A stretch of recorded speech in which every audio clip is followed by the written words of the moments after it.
దేవుని నామానికి మహిమ కలుగును గాక. ప్రియ దేవుని బిడ్డలారా, ప్రతి ఉదయకాలం ఈ దినం దేవుని వాగ్దానం చూస్తున్న ప్రియాది ప్రియ దేవుని బిడ్డలందరూ ప్రత్యేకమైన వందనాలు. దేవుని బిడ్డలారా, మీ అందరూ బాగున్నారా? ప్రతి ఉదయకాలం వాగ్దానం చూస్తూ దైవికంగా సిద్ధపడుతూ ఉన్నారా? క్రిస్మస్ సంతోషం, క్రిస్మస్ ఆనందంలో దేవుడు మన ముందు కొనసాగిస్తూ ఉన్నాడు కదా. దైవికంగా సిద్ధపడుతూ ఉన్నారు కదా. దేవుడు ఎంతగానో తన కృపనిచ్చి ఆశీర్వాదం నుంచి లేవనెత్తుతూ ఉన్నాడు కదా. ఈ దినము ఈ సంతోషకరమైన దినాల్లో మనకి ఏ వాగ్దానం ఇస్తున్నాడు చూద్దాం. పరిశుద్ధ లేఖన గ్రంథంలో నుంచి మీకా గ్రంథము 5వ అధ్యాయము 2వ వచనం చదువుకుందాం. బెత్లెహేము ఎఫ్రాతా యోదా వారి కుటుంబములలో నీవు స్వల్ప గ్రామమైనను నా కొరకు ఇశ్రాయేలులను ఏలబోవు వాడు నీలో నుంచి వచ్చును.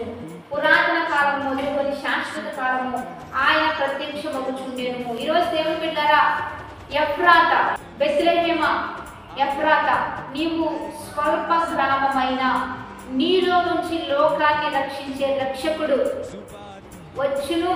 ఆయన పురాతన కాలం నుంచి నేటి వరకు ప్రతి సమయంలో ప్రత్యక్షమవుతూ ఉన్నాడు కనుక నిన్ను రక్షించడానికి, నీకు స్వస్థతనివ్వడానికి, నిన్ను లేవనెత్తడానికి అతి స్వల్ప గ్రామమైన బెత్లెహేంలో జన్మించి ఉన్న వాగ్దానం ప్రకారంగా ఈరోజు దేవుని బిడ్డల ఆ దినాల్లో బెత్లెహేంలో జన్మించినట్లే ఈ దినాల్లో అంటే వాగ్దానం చూస్తున్న నీ హృదయంలో దేవుడు జన్మిస్తూ నీ ద్వారా ఆయన బయలుపరచబడుతూ నిన్ను ఎంపిక చేసుకొని ప్రతిదినము కూడా వాగ్దానపూర్వకంగా దైవికంగా నడిపించబడుతున్న నీ ద్వారా ఆయన అనేకులు రక్షించాలని, అనేకులు వెలుగు ఎదురు తీసుకొని రావాలని, అనేకులు నిత్య జీవం ఇవ్వాలని నిన్ను ఎంపిక చేసుకొని ఈ వాగ్దానం నీకు అందిస్తూ నీలో నుంచి ఆయన ప్రేమను ప్రకటిస్తూ ఆయన యొక్క శాంతి సమాధానాన్ని అనేకులు బయలుపరచాలని ఈరోజు నీతో మాట్లాడుతూ ఉన్నాడు. నువ్వు స్వల్పమైన వ్యక్తివైనా, నువ్వు తక్కువ వ్యక్తివైనా, నీవు లేకపోతే ఒకవేళ పేదరికంలో ఉండొచ్చు, దారిద్రతలో ఉండొచ్చు, చదువు లేక లేకపోతే ఏది జ్ఞానం లేక ఏ పరిస్థితిలో మీరుంటూ ఉన్నా దేవుడు మీతో మాట్లాడుతున్నాడు. మీరు అల్పమైన వారు కాదు, మీరు ఎంపిక చేయబడిన వారు, దేవుని చేత ఏర్పాటు చేయబడిన వారు. దేవుని యొక్క జ్ఞానంతో దేవుడు మిమ్మల్ని నడిపించబోతూ ఉండగా క్రీస్తు ప్రేమను మీలో నుంచి అనేకులకు ప్రకటిస్తూ అనేకుల్ని దేవుని యొద్దకు నడిపిద్దాం.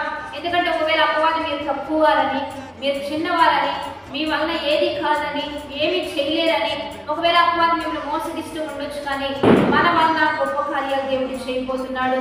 కాబట్టి దేవుడు ఎప్పుడు కూడా తక్కువ వారిని ఎంచుకునేవాడు. అందుకనే పశువుల పాకను ఎంచుకోవడం, రెండోదిగా బీదరాలైన మరియను ఎంపిక చేసుకోవడం, చిన్న గ్రామమైన నజరేతులో నుంచి ఆయన బయటకు రావడం, ఆయన యొక్క ప్రతి విషయం కూడా చాలా దీనత్వం, తగ్గింపు, తిరిగి నలిగిన హృదయం కలిగిన వారిని ఆయన ఎంపిక చేసుకున్నాడు, లేవనెత్తాడు. వారి ద్వారా దేవుడు తన నామానికి మహిమ తెచ్చుకున్నాడు. అలాగే ఈరోజు నిన్ను నన్ను ఎంపిక చేసుకుంటూ ఉన్నాడు. మనం అల్పమైన వారు కాదు, దేవుడిలో గొప్పవారు, ఆశీర్వాదాలు కలుగులం. కాబట్టి వాగ్దానాన్ని బట్టి ఈ దినము చిన్న వాటిలో నుంచి దేవుడు అద్భుతాలను బయటకు తీసుకుని వస్తాడు. చాలా చిన్న విషయంలోనే దేవుడు గొప్ప కార్యం జరిగిస్తాడు. మీకా ప్రవక్త ప్రవచించినట్లుగా గొప్పవాడు, అద్భుతమైన వాడు, పరలోకపు మహిమను విడిచిపెట్టి బెత్లెహేంలో జన్మించినట్లుగానే ఇప్పుడు తండ్రి అయిన ప్రభు అయిన యేసుక్రీస్తు కూడా మీ హృదయంలో జన్మించాలని ఆశపడుతూ ఉన్నాడు. రాజులకు రాజు, ప్రభులకు ప్రభు, గొప్ప దేవుడు. ఆయన పేదవాడిగా పశువుల పాకలో మన కొరకు జన్మించి ఉన్నాడు కనుకనే ఆయన ధనవంతుడు, గొప్పవాడు, ఉన్నత అధికారం కలిగిన వాడు, సర్వ సృష్టికర్త, సర్వాధికారి, సృష్టికి శిల్పకారుడు, అన్ని కలిగిన వాడు ఈరోజు నిరుపేదగా నీ కొరకు నా కొరకు వచ్చాడు. కాబట్టి మనం కూడా ఎంతటి గొప్పవారమైనా, ఏ స్థితిలో ఉన్నా మనం కూడా తగ్గించుకొని లోబడుతూ క్రీస్తు ప్రేమ ప్రకటిస్తూ ఈ క్రిస్మస్ సంతోషకరమైన దినాల్లో ముందుకు కొనసాగుదా. వాగ్దానాన్ని బట్టి విశ్వాసంతో ప్రార్థన చేద్దాం. పరిశుద్ధుడా, మహోన్నతుడా, గొప్ప దేవ, ఈ దినం మీరు మాకు ఇచ్చిన బలమైన వాక్వచనాలు బట్టి నీకు మహిమ. ఎంతమంది బిడ్డలు ఈ వాగ్దానం చూస్తున్నారు, ఈ వాక్వచనాలన్నీ బిడ్డల పట్ల రూఢిపరిచేయ. వారి జీవితంలో అద్భుతంగా స్వల్పమైన వారైనా, తక్కువ వారైనా ఉన్నతంగా ఆశీర్వాదకారకంగా లేవనెత్తి అద్భుతంగా ముందుకు కొనసాగించి నీ నామానికి మహిమ తెచ్చుకోండి. వారి అక్కర్లో అవసరాలన్నీ తీర్చయ్య. క్రీస్తు ప్రేమను ప్రకటిస్తూ ఉండగా, లైక్ చేస్తూ, షేర్ చేస్తూ ఉండగా, అనేకులకు పంచిపెడుతూ, అనేకులకు వెలుగువంతంగా ఉంటూ ఉండగా వారి అక్కర్లు వారిని ఇంకా వెలుగువంతంగా మార్చయ్య, ఇంకా దీవెనకరంగా మార్చయ్య.